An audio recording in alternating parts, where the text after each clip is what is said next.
in the city of kings and queens, as before, to officiate at the International Business Conference. The business conference is being held on the sidelines of the 64th edition of the Zimbabwe International Trade Fair.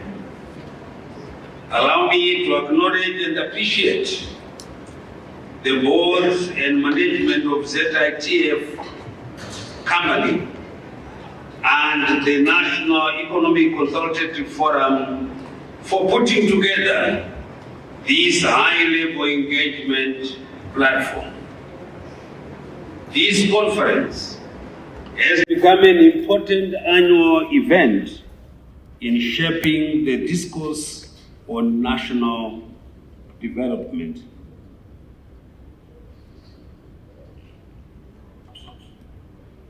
This year's theme, Innovation, the catalyst for industrialization and trade, could not be more apt in a world demanding progress. Innovation holds the key to unlocking new industrial frontiers and preparing trade to newer extraordinary heights.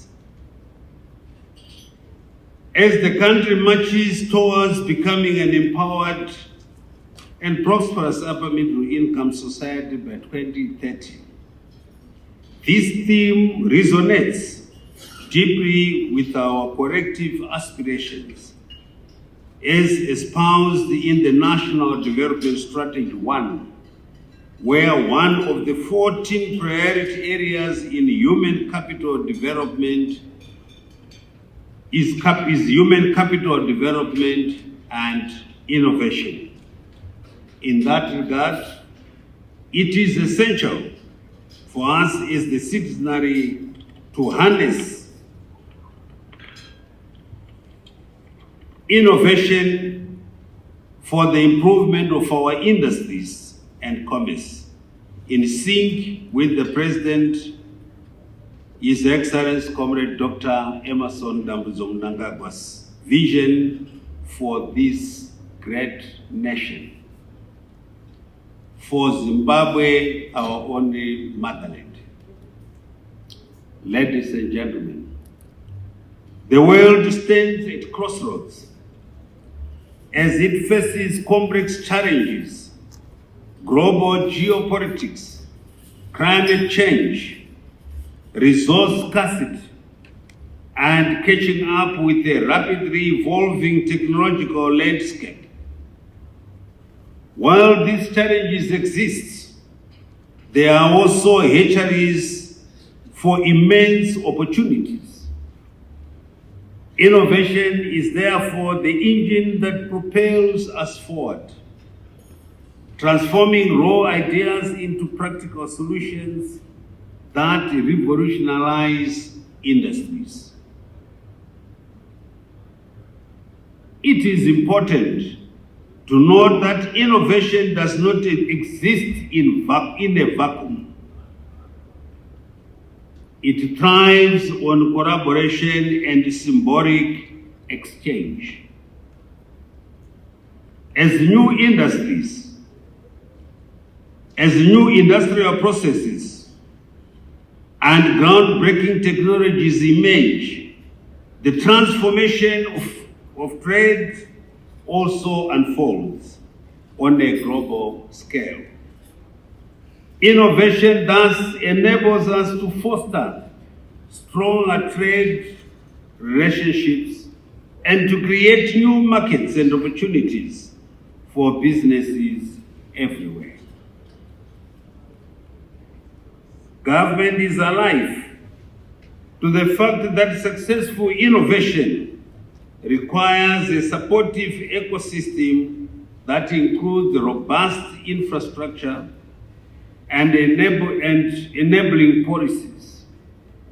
In that regard, government is investing heavily in infrastructural development to improve connectivity, enhance productivity, and unlock new growth opportunities and trade. In addition to fiscal infrastructure, today we stand on the cusp of a new era driven by innovation in the digital economy. As a nation, we recognize the transformative power of information communication technology in shaping our future and driving economic growth. We must embrace innovation, foster creativity, and invest in digital infrastructure to propel our economy forward. A case in point is the launch of the 1,500 kilometer fiber optic running along the Dabuka railway line to increase connectivity for greenfields, institutions, and other economic hubs along the railway line. Government has made huge strides in spearheading the adoption of information communication technologies and rolling out e-government systems.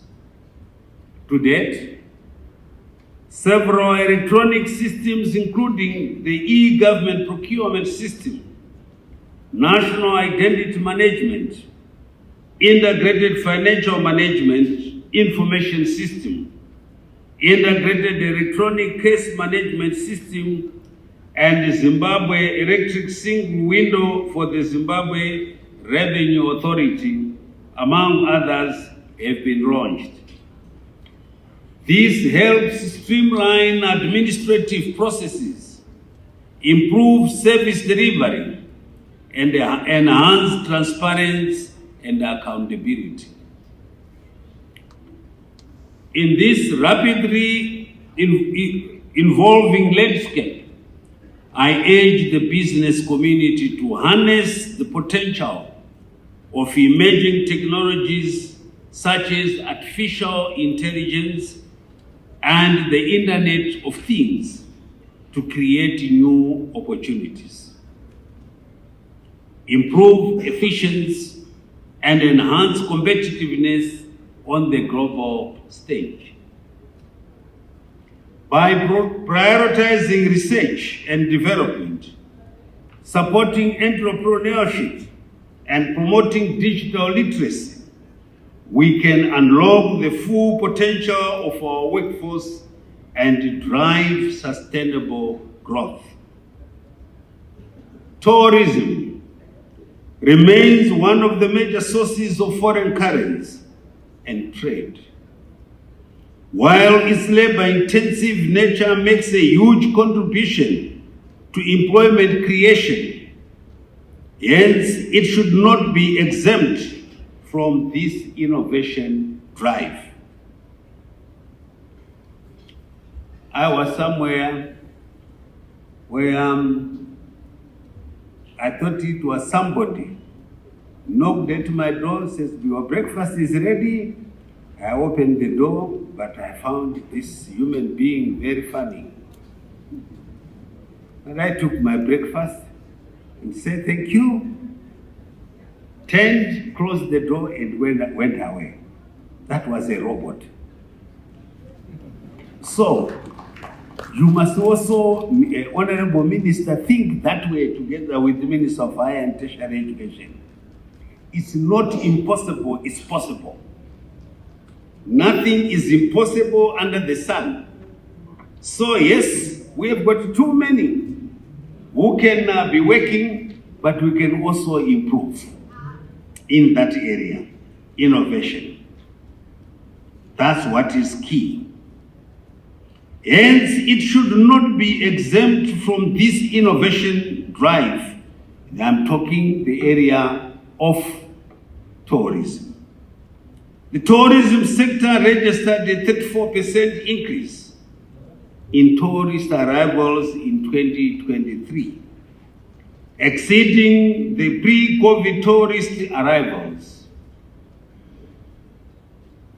The growth of the sector has been further boosted by increased domestic tourism. As part of efforts to enhance destination promotion, government continues to boost its online presence in source markets through digital marketing.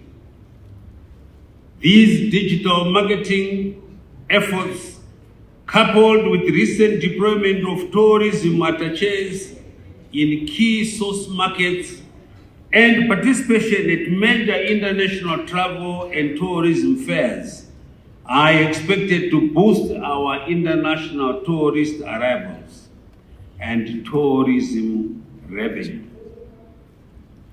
The envisaged benefits include, among others, informed decision-making through the real-time collection of tourist statistics, effective and efficient licensing through online registration of tourism operators, as well as the plugging of potential tourism revenue leakages in the sector through the integration of levy correction at the point of sale for tourism products and services. On education, education is the cornerstone of innovation.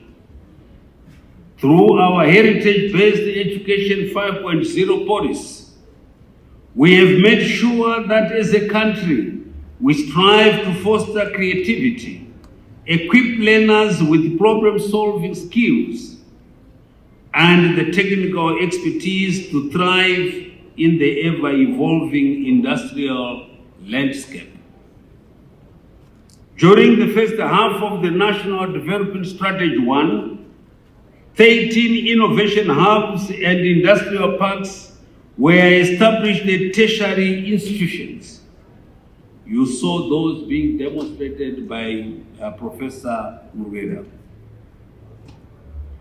Government recently cascaded science, technology, innovation to primary and secondary levels to equip all citizens with requisite knowledge and skills starting from a tender age. September last year, when the President launched a combined conference of the Ministry of Higher and Tertiary Education and Research and Development, so we can combine those two to work hand in glove, our research center. We said, the President said, no, yes, we have put Education 5.0 at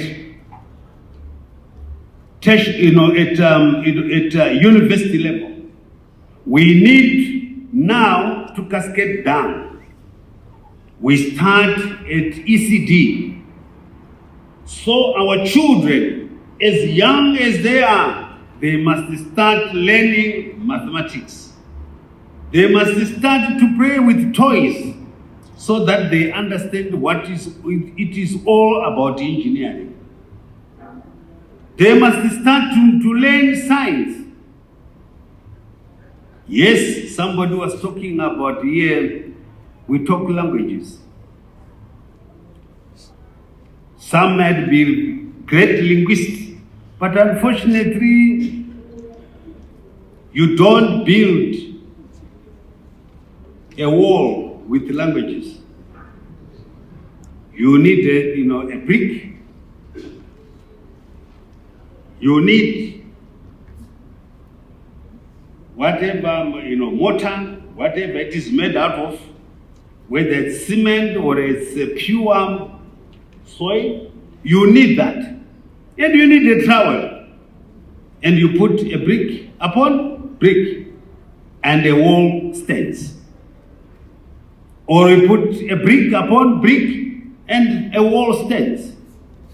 And you put two pieces of iron and you create something. So that's what we would want to see our children starting at that early stage. And we shall leapfrog because resources we have got. Our people are intelligent and they will do it. And so that education, it is properly given at the right age, nothing will stop the Zimbabweans. In addition,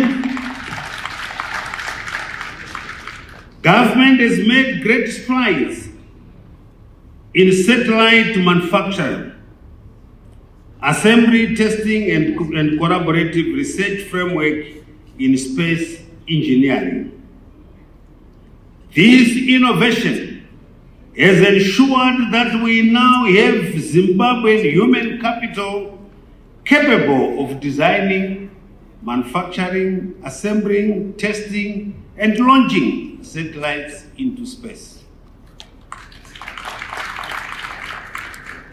Distinguished guests, ladies and gentlemen, a stable macroeconomic environment is critical in nurturing and harnessing innovation towards full industrialization and trade.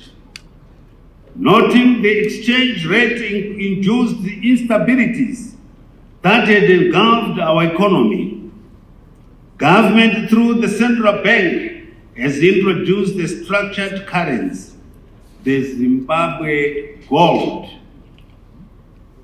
and in short, ZiG. And ZiG is there to stay forever. That shall at all times be anchored and fully backed by a compost basket of reserves, comprising foreign currency and our God-given precious mineral, predominantly gold. This bold step symbolizes government's unwavering commitment to the de-dollarization program, premised on fiscal discipline, monetary prudence, and economic revitalization. When we talk of say predominantly gold, we can't keep tons of coal in the central bank or chrome or iron or lithium or platinum. We will sell them and we have got our gold and we shall dig, and every gram of gold shall not leave Zimbabwe. We are going to put measures, strict measures, that can see heads rolling. Every gram must be accounted of our gold. We need our gold, and because it is God given, no one came with gold in Zimbabwe, but it's in our soil. If we don't want to mine it, it will stay there. But no one should touch it. So, the money we are talking about here, the Zimbabwe gold, is going to be anchored firmly, as we have heard from the Deputy Governor, by our gold. And gold, we get it from all our resources. Just now, we will be soon going into gas and oil, and that will be turned into gold. And our ZiG is not like any other currency. It's firmly controlled, and it shall be like that. The Zimbabwe gold currency will serve as a reliable medium of exchange, a store of value, and a unit of account supporting our efforts to attract investment, stimulate growth, and enhance the country's competitiveness in the global marketplace, and ultimately achievement of our developmental aspirations. In addition, the Reserve Bank of Zimbabwe has also adopted market-driven exchange rate system based on the concept of a willing buyer, willing seller. These arrangements, supported by the Reserve Bank's commitment to optimal money supply management, will go a long way in fostering exchange rate stability, thus minimizing exchange rate premiums of yesteryears. To ensure the exchange rate remains stable, government is committed to use 50% of the foreign currency proceeds from surrender requirements for strategic interventions in the foreign exchange interbank market, a development which will also enhance the demand for the local currency. The new currency will therefore not be subject to exchange rate volatility or manipulation by speculators. And so speculators should cease. Somewhere jumping around, trying to play around in the supermarkets, we know. Behave or you get shut down, or we lock you. Two things.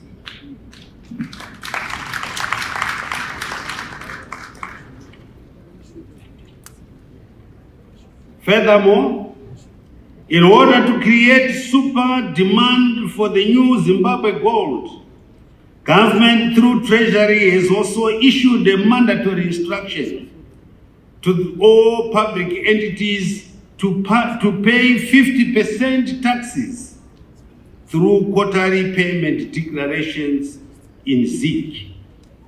The monetary policy statement has realigned interest rates, which used to be around 130% to 20%, a positive development that will go a long way in supporting credit to the productive sectors and boosting the country's growth prospects. The expected benefits of these monetary policy measures are huge and quite comforting. The structured currency and the accompanying monetary policy framework will ensure price and exchange rate stability, which is critical for value preservation. I heard the Deputy Governor talking about the interest rates. We would want to see them getting down and down and down until they are at the level where we go down below at the 10, and then we start talking about, do we go down to 5? Not up, up, up. We want them to go down. As long as there is financial discipline, it will be done. This will have to be done. In addition, the structured currency is expected to support long-term business planning and encourage savings and investments in the economy. This will go a long way in restoring confidence in the domestic currency. The stability of the ZiG will boost investor confidence in the economy and lead to increased production and exports. The economy will also experience an increase in domestic demand as people's purchasing power gradually improves amid low and stable prices. Government through the central bank will, however, continue to monitor interest rates, as I have just said, to curb speculative borrowing, to ensure optimal money supply, and to keep inflation under control. The ZiG is expected to provide a lasting solution to angering inflation expectations, which is critical for sustained price and exchange rate stability in the economy. Given these boundless benefits, I therefore call on the public,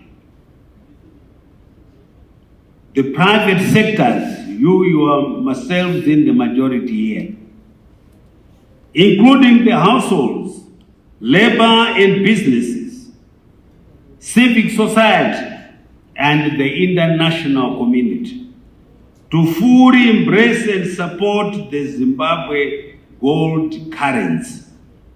We have done away with the bond which we had inherited from the time of Rhodesia when it went after declaring UTI. They were given sanctions by the United Nations Security Council. That's why they came with the bond. The bond did not come with Zimbabwe. It came with the Rhodesia. It was Rhodesia bond, that red note which you used to see.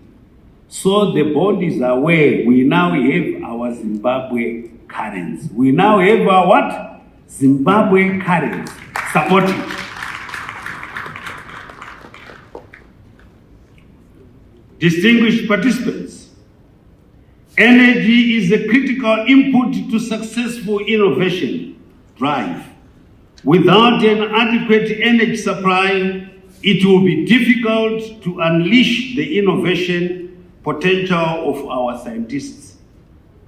Noting the reduced power generation at Kariba and Hwange due to low water levels and aging power generation plants, the country is currently pursuing various renewable energy power sources through independent power producers.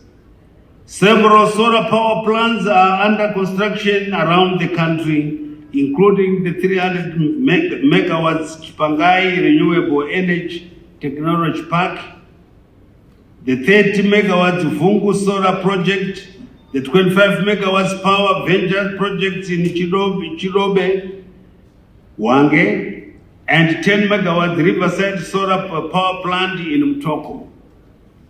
Relatedly, the discovery of vast lithium resources compels us to value add and ensure the local manufacture of lithium batteries for solar energy generation.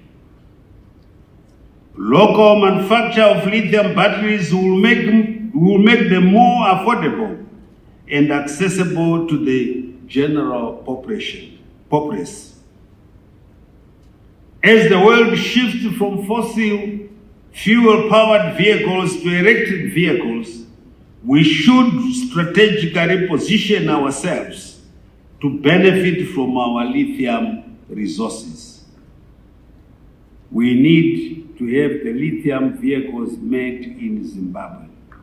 We are the producers of the lithium. They have to be made in Zimbabwe. Given these developments, we should become a hub for the manufacture of lithium-based products.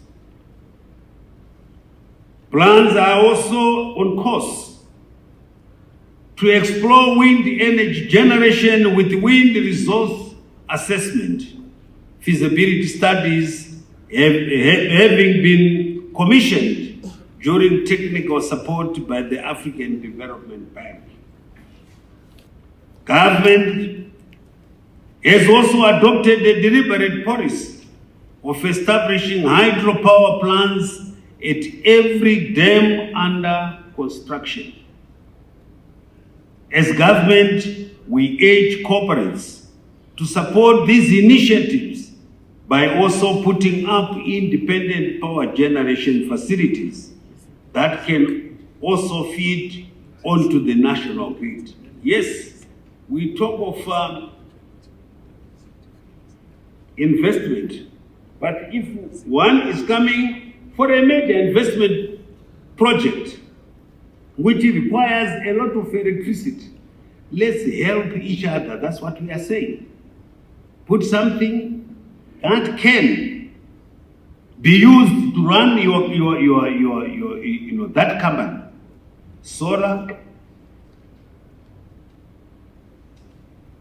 and in the case where you are near the dams, put a small hydro. The excess, put it in the national grid. It's a win-win situation. That's what we would want to see from our corporates. I'm quite happy that quite a number of corporates have heeded government's call, and they have put up, energy plants where they are either doing major mining operations or they are doing processing. They have constructed, energy plants, and we are happy with that. We would want you to keep up that spirit.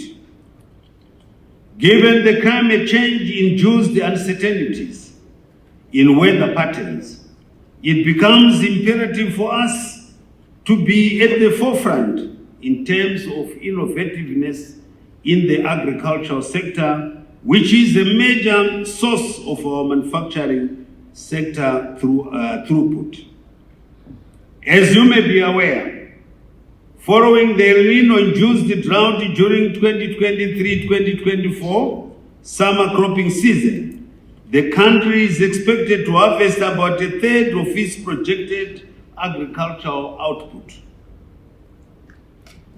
Cognizant of this and the need to secure food for all Zimbabweans, the President, His Excellency Comrade Emmerson Mnangagwa, has since declared a national disaster.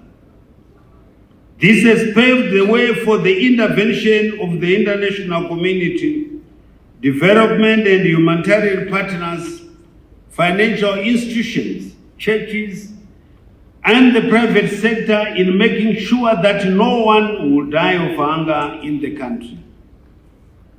His Excellency the President indicated that $2 billion United States will be required to cover grain importation, replenish the strategic grain reserves by mopping locally produced maize, transportation, training of enumerators, beneficiary registration, distribution, and other related costs.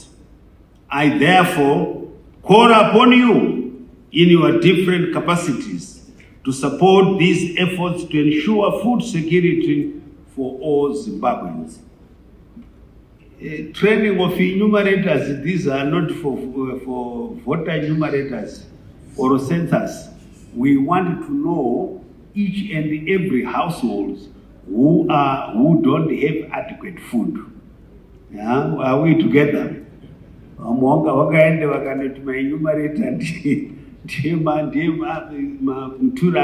Census. No, we want enumerators so we know each and every household in our country who has food, who doesn't have food, because we don't want anyone to suffer. We want government to assist those families, those households who are in need of food. In order to mitigate the effects of the El Nino-induced drought, government has also embarked on an expanded winter wheat program, targeting a total of 120,000 hectares, funded through the Commercial Bank of Zimbabwe, Agriculture Finance Corporation, Food Crop Contractors Association, and individual farmers. In addition, government is reactivating winter maize projects in Chiwenga, Muzarabani, and Binga to augment grain supplies.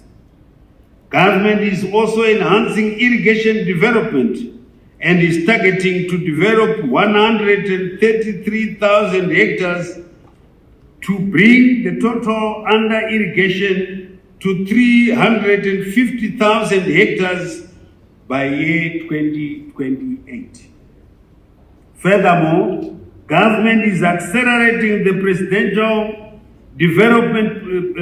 presidential rural development programs, which target to drill 10,000 boreholes in 10,000 villages by November this year.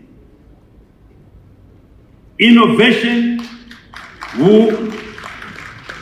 remains a critical pillar and driver for sustainable agriculture, food systems, and rural transformation and industrialization. We should ensure appropriate and responsible agriculture investment in the rural space, as well as productive and forward-looking collaborations and partnerships involving the public and private sectors and development partners in a whole of stakeholders approach.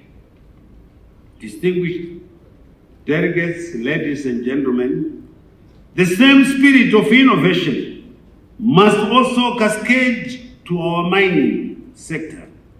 Given our vast mineral resource endowments, our minerals are God-given.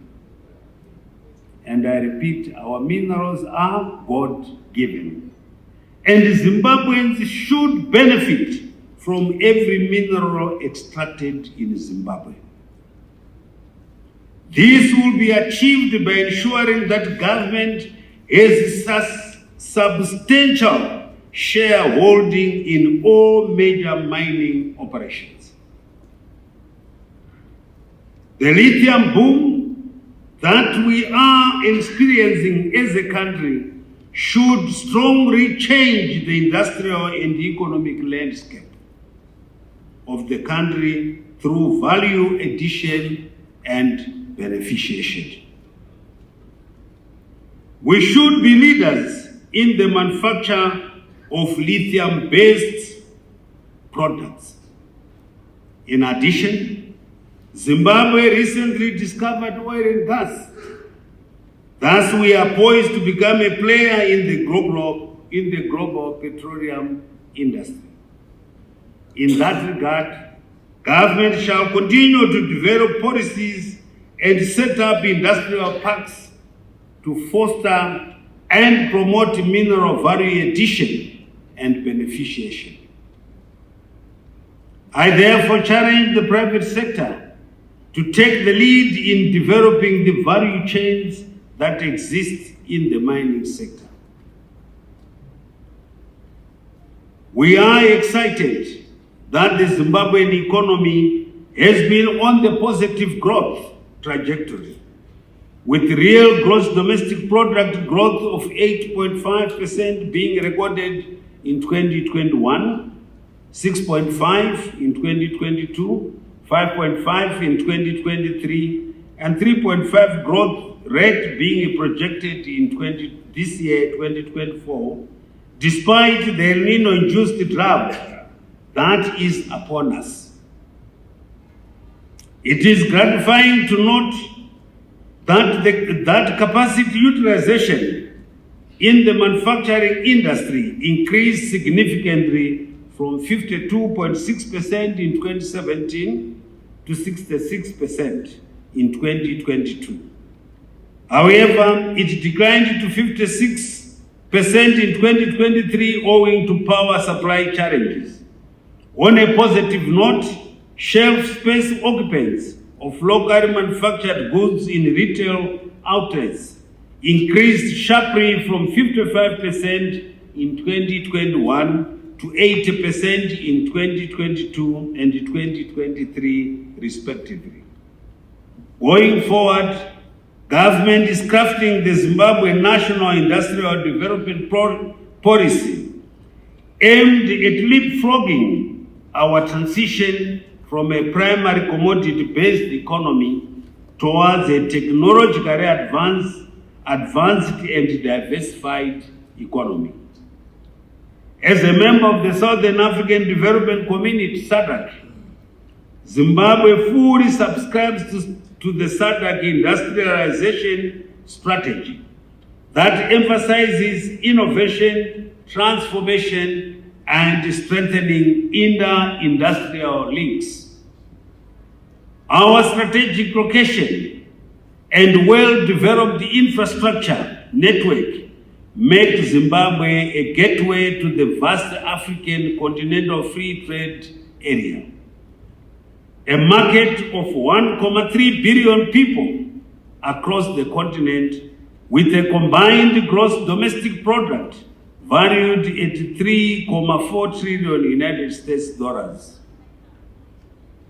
This presents a great opportunity to expand your reach and forge new partnerships across the continent. Distinguished innovators, I now call you innovators. I hope you have now graduated into innovation.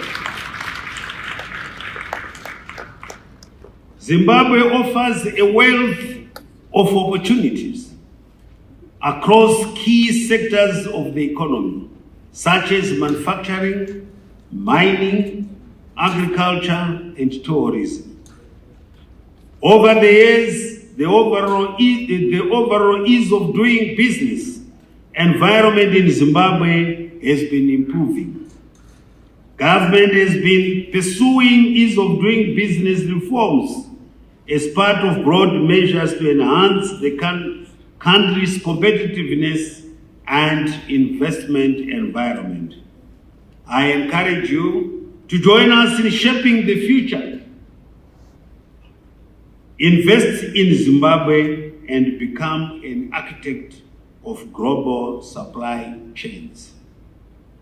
Zimbabwe is on the move to become a producer of high-value goods and services, not just for ourselves, but for the global market. We need a nurturing ecosystem for the spark of innovation to truly ignite a global inferno of progress. This requires collaborative efforts of government, academia, and established corporations. The Second Republic,